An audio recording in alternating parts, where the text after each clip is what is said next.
காமராஜரை பற்றி பெருமையாக சொல்லுகிற போது சொன்னாங்க.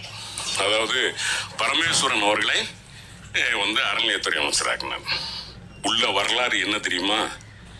விருதுநகரில் பிறந்த பெருந்தலைவர் காமராஜரை குடியாத்தத்தில் நிற்க வைத்து ஜெயிக்க வைத்து ராஜாஜிக்கு எதிராக முதலமைச்சராக்கி அவர் முதல் கையெழுத்து நான் எதில் ஐயா போடணும் அப்படின்னு சொல்லும் போது எங்க ஐயா சொன்னாரு, ஒண்ணுமில்லடா, இந்த ராஜாஜி ஒரு 6000 பள்ளிக்கூடத்தை மூடி விட்டாரு, அதை திறக்கிற முதல் கையெழுத்து போடு அப்படின்னாரு.